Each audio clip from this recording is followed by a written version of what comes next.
En ce moment, je traîne plus trop sur les réseaux sociaux. Je suis pas mal occupé dans ma vie professionnelle avec l'organisation de formation et je travaille énormément sur la chaîne Dr Everything et d'autres. D'ailleurs, un gigantesque merci pour la réception de la vidéo d'hier sur Frankie Muniz, l'acteur principal de Malcolm. C'est tout simplement le meilleur démarrage de la chaîne et ça me fait vraiment super plaisir, donc merci de prendre le temps d'aller voir Dr Everything. Mais quand même, je reviens un petit peu sur Twitter de temps en temps et comme d'habitude, je vois des choses très drôles, je vois des absurdités et surtout je vois quelque chose d'absolument récurrent. Et oui, il y a un truc qui me frappe à chaque fois, c'est qu'il y a vraiment une guerre entre les fans WWE et les fans AEW. Et c'est normal parce que de tout temps, il y a eu des clans. Pepsi contre Coca, Force Alliée contre Force de l'Axe, Messi contre Ronaldo, côté obscur face au côté lumineux, bref, vous m'avez compris. Et il y a quelque chose que je dois vous dire par rapport à cette guerre entre WWE et AEW. C'est positif. Alors attention, je dis pas que la guerre sur Twitter c'est positif entre les pro WWE et les pro AEW à base de noms d'oiseaux ou de n'importe quoi d'ailleurs, c'est vraiment des fois c'est ridicule de voir ces bastons là, mais je parle plutôt de la bonne guerre entre les deux compagnies. Et oui, ça ne vous aura pas échappé, All Elite Wrestling est une nouvelle promotion de catch fondée en 2019. C'est à peu près le même produit que la WWE sur plein d'aspects, hein. Ça reste du catch, il y a des pay-per-view, il y a des weekly, il y a des rosters, des titres, bref c'est du catch. Ce qui change quand même un petit peu avec la WWE, c'est le contenu de ce qui est proposé chez AEW. Chez AEW, on propose plutôt de l'action dans le ring, des histoires racontées à travers l'action dans le ring, et des histoires plutôt simples, plutôt bien construites, plutôt logiques.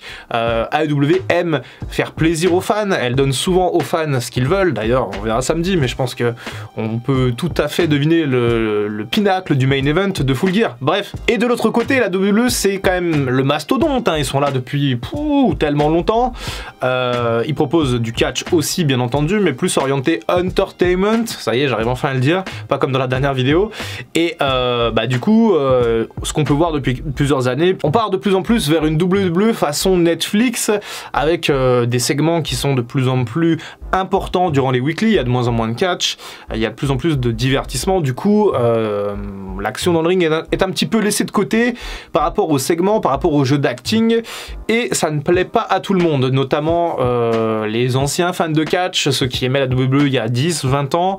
Aujourd'hui on a vraiment des histoires un petit peu étranges, parfois pas forcément intéressantes non plus, ça dépend de ce qu'on veut. Je pense tout simplement qu'en fait la cible est en train de changer en ce qui concerne les fans de catch WWE. Nous tous presque qui sommes ici sur la chaîne, moi y compris, nous sommes des gens qui connaissent un petit peu le catch, qui connaissent un petit peu les rudiments, et donc nous ne sommes pas l'américain moyen qui va bosser et qui rentre le soir et qui regarde du catch juste pour se divertir, comme en France les gens le font avec TPMP. Donc la WWE a bien compris ce phénomène là, elle ne fait plus du catch pour les aficionados de la première heure, mais bel et bien pour les gens casual entre guillemets, qui consomment le catch voilà, comme un divertissement pur et dur, comme si on allait regarder une série sur Netflix. Et ça du coup AEW a voulu mettre un petit coup de pied un peu dans la fourmilière et ressusciter un peu le catch en reprenant notamment pas mal de codes de l'ancienne promotion phare aux États-Unis qui s'appelait la WCW. Cette promotion a cessé d'exister en 2001 mais pendant des années a été la vraie concurrente de la WWE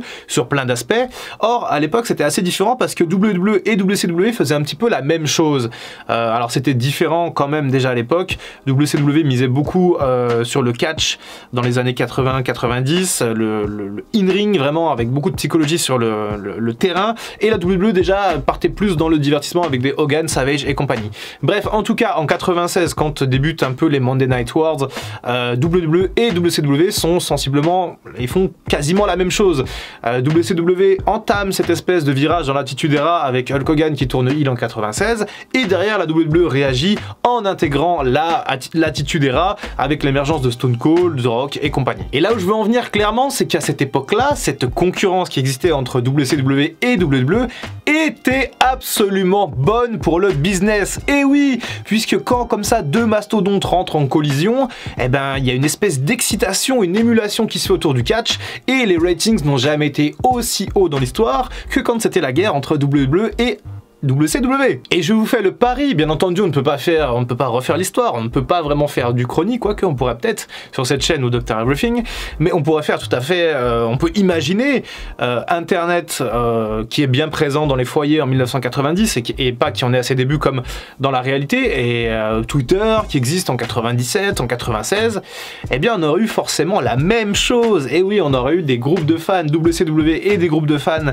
WWE qui se tiraient dessus, et bah tout ça, même si ça peut un peu paraître dérangeant sur les réseaux, on peut peut-être se dire qu'on passe pour des clowns, nous en tant que fans de catch, à se tirer la bourre pour telle ou telle compagnie, alors que eux s'en foutent un peu de nous, même si c'est pas forcément le cas pour l'une des deux compagnies. Mais surtout, ça crée de l'engouement, les gens parlent, les gens s'intéressent, les gens comparent, oui, tiens, qu'est-ce que fait cette promotion et qu'est-ce que fait l'autre? Et si je regardais les deux? Et si j'en préférais une à l'autre? Ok, d'accord, c'est normal d'en préférer une à l'autre, je pense que c'est tout simplement naturel, on a toujours des préférences. Je vais pas partir sur un épisode de Psychodoc maintenant, parce que c'est pas le sujet, d'ailleurs n'hésitez pas à aller voir sur Dr Everything, mais on a toujours des préférences, c'est comme ça. Si jamais vous avez deux amis dans la même pièce, il y en a un des deux que vous aimez forcément plus que l'autre, même si jamais vous voulez pas vous en convaincre. Donc voilà, c'est tout à fait naturel d'avoir sa préférence, c'est tout à fait naturel de défendre son produit préféré, et bah, la finalité de tout ça, vraiment, c'est que ça fait du bien au business. Alors pour le moment, on a du mal à se rendre compte vraiment de l'impact, puisqu'en fait c'est assez tôt, hein. La AEW n'a que 2 ans, elle monte quand même fortement en puissance ces 2 dernières années.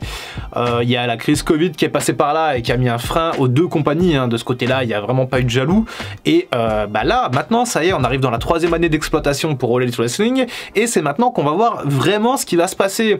Est-ce que les nouvelles stars qui sont arrivées, là, Adam Cole, Bryan Danielson, qui arrêtent pas de faire des matchs fantastiques, est-ce que ces mecs-là vont réussir à pousser la compagnie vers le haut, à atteindre des sommets en termes de ratings, en termes d'audience, pour, pourquoi pas, aller titiller la WWE sur ces points-là? Il y a quand même une différence fondamentale entre les deux compagnies, c'est ce qu'on pourrait appeler la culture d'entreprise. Chez la WWE en ce moment c'est assez complexe, il y a beaucoup de licenciements, il y a des gros contrats avec des chaînes télé, avec l'Arabie Saoudite, il y a des grosses productions, on sent tout de suite que c'est différent de AEW qui est plus un petit peu dans l'humain, je dirais, avec des productions à échelle humaine, des stages à l'échelle humaine, c'est une promo un peu normale en fait. AEW, la WWE est vraiment extravagante, mais pas forcément dans un sens péjoratif du terme. Je sais pas si vous comprenez ce que je dis, je me perds un peu. En tout cas, on a deux entreprises avec une masse financière absolument énorme, puisque oui, Vince McMahon est blindé, ce n'est plus un secret, mais de l'autre côté, Tony Khan est le fils de Sadiq Khan, du coup, un immense homme d'affaires, je ne sais plus de quelle nationalité d'ailleurs, mais en tout cas, il est archi blindé, et Tony Khan, il a une manne financière absolument dantesque, presque illimitée. Je me demande même s'il n'a pas plus de liquidité que Vince McMahon. D'ailleurs, petite anecdote, Tony Khan, en fait, a demandé de l'argent à son père pour lancer AEW, et en fait son père lui a dit bah écoute, au lieu d'attendre que je meure et d'avoir mon héritage, let's go, tiens, lance ton business et vas-y. Et c'est pour ça que AEW a une progression si forte et si constante, parce qu'en fait il y a beaucoup de pognon qui a été injecté dans cette promo.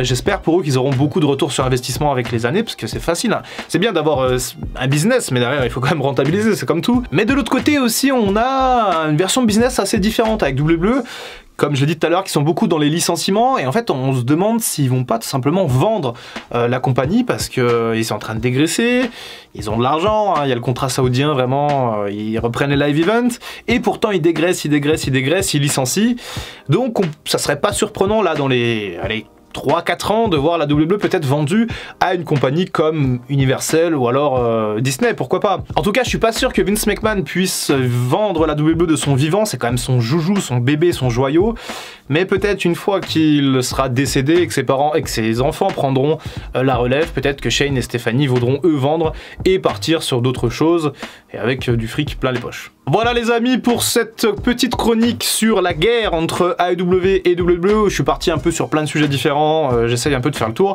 C'est toujours un vrai bonheur pour moi de faire ces vidéos, de faire un peu ces petites analyses comme ça, sans script, sans rien. Juste je prends la caméra et je vous parle. D'ailleurs je le fais pas mal sur Twitch, et notamment je vais liver les matins. Donc voilà, si vous êtes du matin, on fera la matinale avec le docteur à partir de d'ici 10 jours à peu près, 7-10 jours. Donc voilà, rejoignez-nous sur Twitch, et sur Discord. Venez discuter sur Discord, c'est super Discord, en vrai il y a une super communauté, une magnifique ambiance. Il y a des gens qui aiment WWE, il y a des gens qui aiment AEW, mais ils vivent très bien ensemble. Voilà, c'était le Dr Wrestling, à bientôt pour une prochaine vidéo et en attendant, comme d'habitude, prenez soin de vous.